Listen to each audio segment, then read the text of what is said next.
Hi everyone and welcome to the Vet View. This is Javon Henry with U.S. Veterans Magazine, and today we'll be speaking with Michael Cook, who is a Marine Corps veteran and an up-and-coming director and screenwriter here in San Diego. Thank you for taking the time to come and speak with us today, Mike. No problem, Javon. Thank you for having me here. No problem. So you are actually still in the Marine Corps. You don't go on terminal until next month? Correct. Okay, so can you tell us a little bit about what you do in the Marine Corps and why you decided to get out? What I do in the Marine Corps right now is I'm an 0111, which basically says that I'm an admin specialist. You know, I do clerical work. I work on the computers and things of that nature. My specific job is I separate Marines out of the Marine Corps.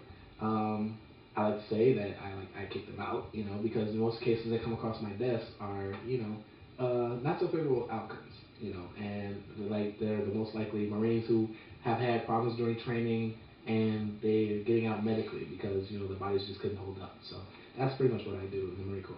As opposed to, you know, the reason why I'm getting out is basically, you know, I figured that, the Marine Corps was never a terminal part of my plan for my life and my goals and everything like that. So I figured I'd do a service to my country, and then, you know, once I take the skills that I learned from there, just like any job, I take it to the next job and to the next level of my life.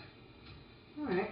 So one of the things that I think the civilian world and the military world seem to be disconnected on is the reason why people join. I think every civilian thinks that every Marine and sailor and Air Force person joined because they have this outstanding patriotism to their country, which is true in many cases, but there are also many reasons why we join. So can you tell me a little bit about why you personally joined the Marine Corps? Well, first let me address that.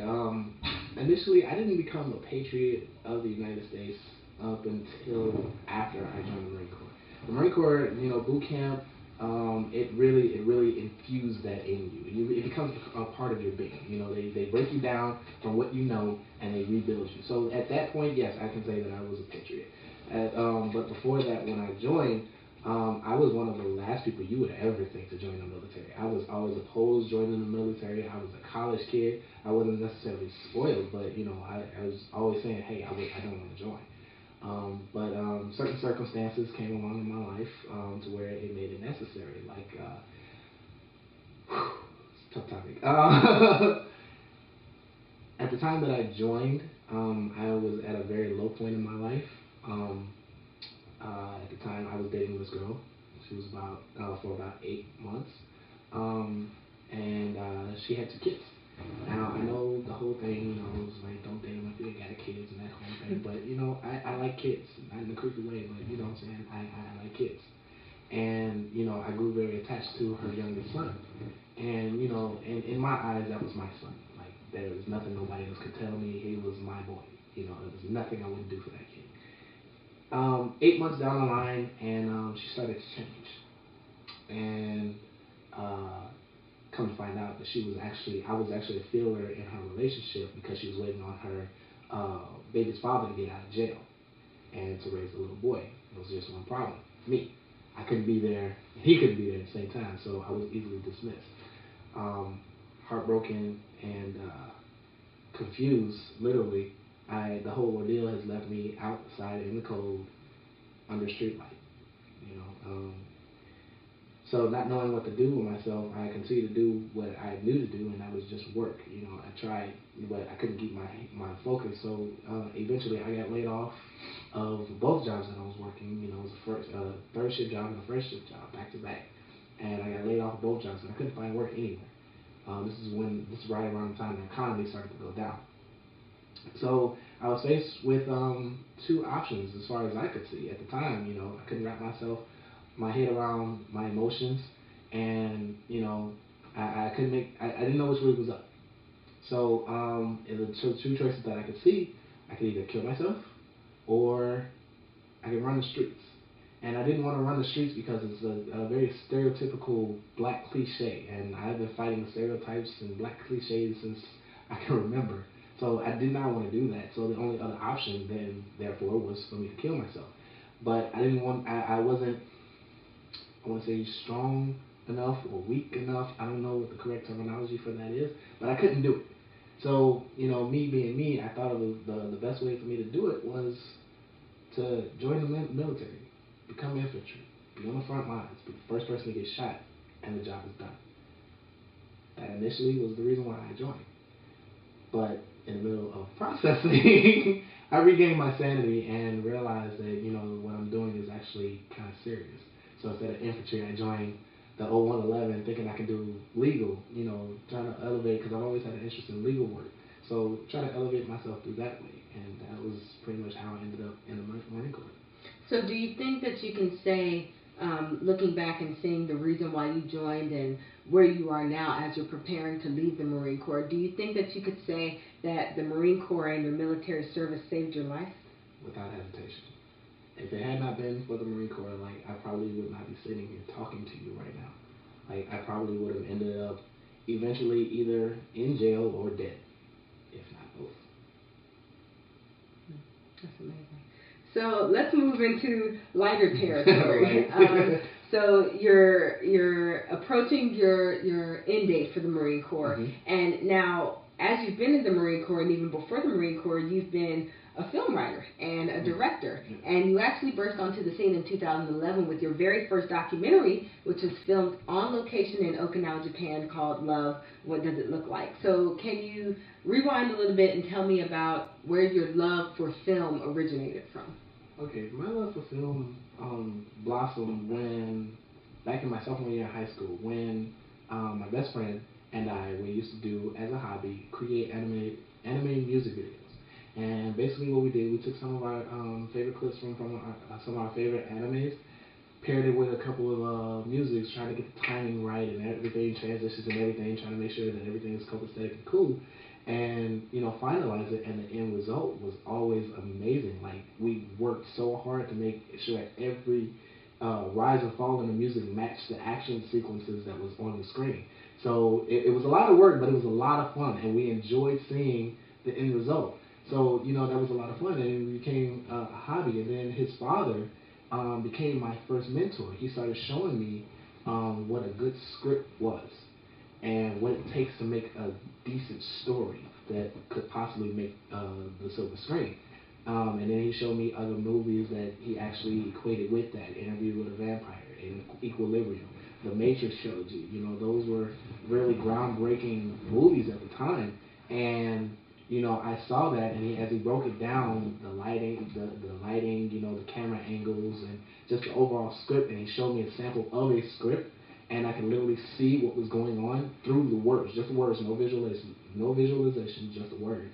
And I'm like, wow, this is awesome, because I've never been really good verbally with what I'm trying to get across, but I'm better at showing. So I figured film would be a nice little aspect for me to uptake, because my words tend to get jumbled up a little bit when I try to speak.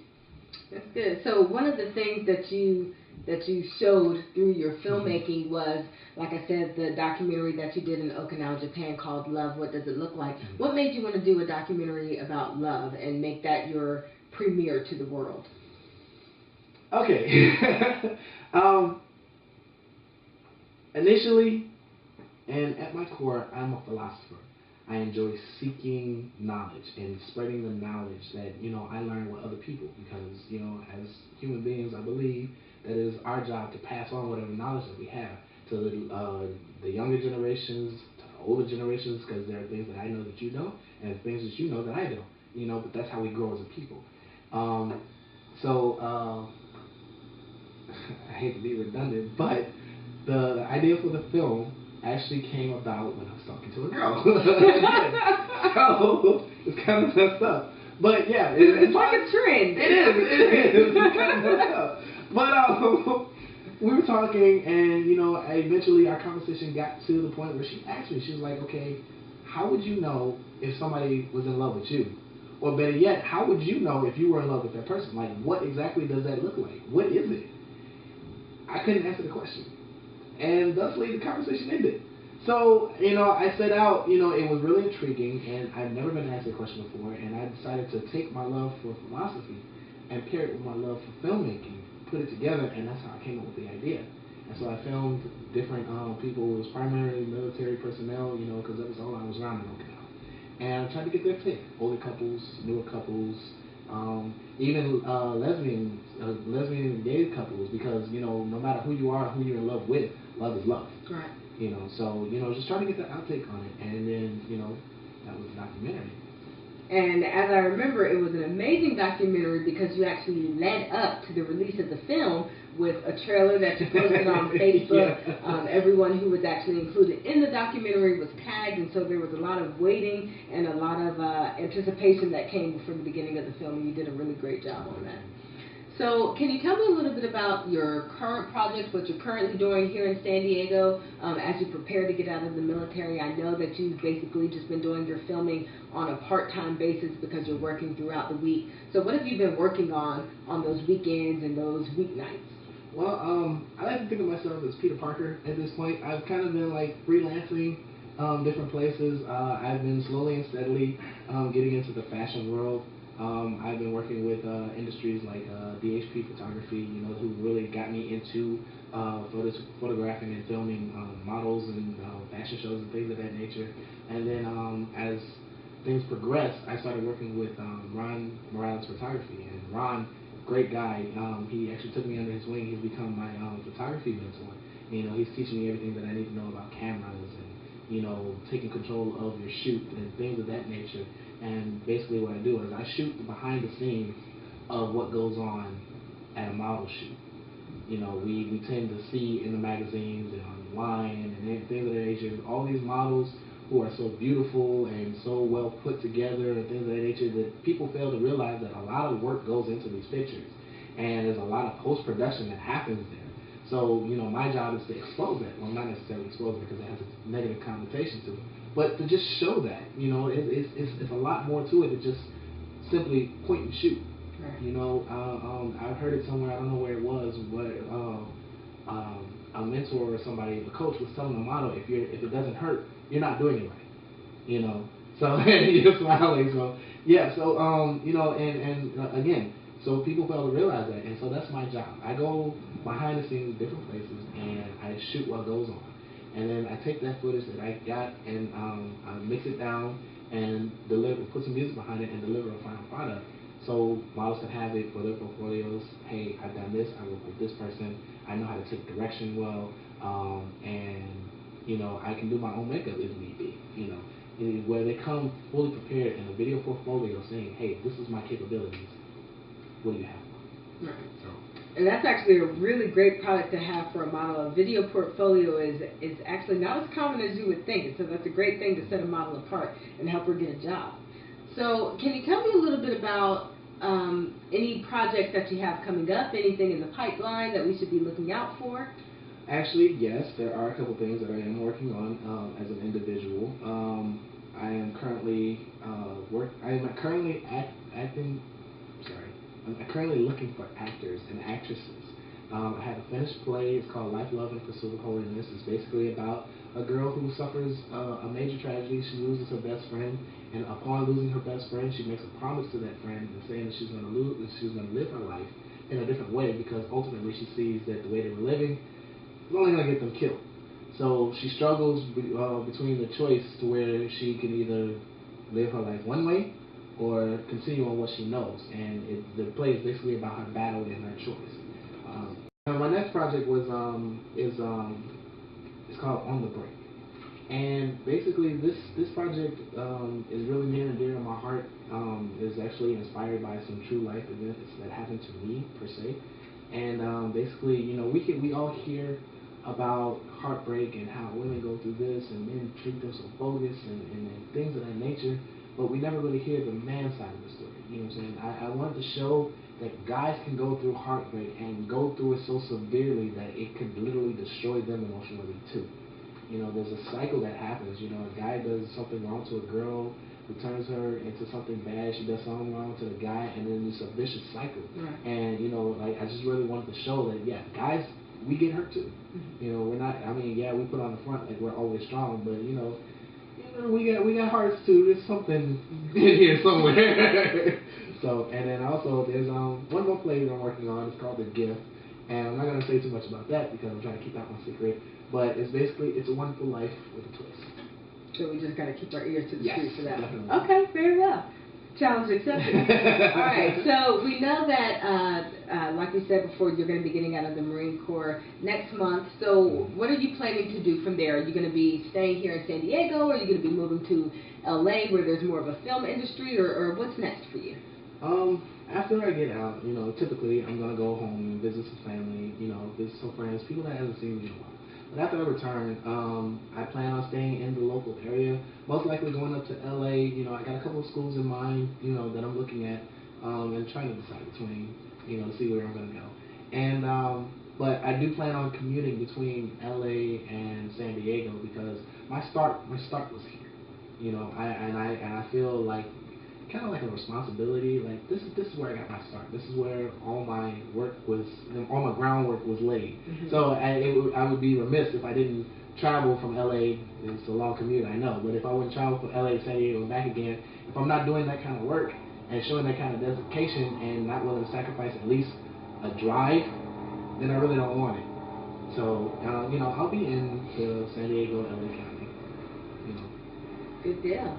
And so, what advice would you have for anyone who is interested in going into the film industry? I know you've come from, getting your very first mentor at a very young age, and you've done several projects, and you came out with your first documentary not too long ago, and so you're well on your path to success. So, what advice would you have for someone who's interested in following your footsteps? 2 words: don't quit. Don't slow down. Don't give in. Do not quit, because it's a very hard industry to break into to begin with, and it's a lot of work. And if you stop and you slow down even for a second, like your spot, all of the work that you built on and have done could easily be pushed to the wayside by someone else who wanted it that much more. They taught us in the Marine Corps, during physical training sessions, when you're running, don't slow down, don't stop running, because once you stop running, it'll be that much more harder to get back into the run and get to the pace that you were when you stopped. I can attest to that. So with that, is this pretty much, that's a sound advice for anything that you do, anything that you have a passion for. Don't stop, because regardless of what it looks like, keep pressing on, because eventually your hard work has to pay off. Well, thank you so much, Mike, for coming in and talking to us. We are going to be catching up with you at the premiere of your first play and all your plays from there on. We are claiming the exclusive right now. And so it was great talking to you. Thank you for coming in and sitting with us for a while. Not a problem, Jamar. Thank you. Well, guys, you can catch ID3 Productions and Michael Cook on Facebook at ID3 Productions, and you can also follow him on Twitter at DirectorMCX. And remember, some of us volunteered, some of us were drafted, but we all sacrificed. If you'd like to share your veteran story, feel free to contact me at jhenry@usveteransmagazine.com. Thank you, and we'll see you next time on The Vet View.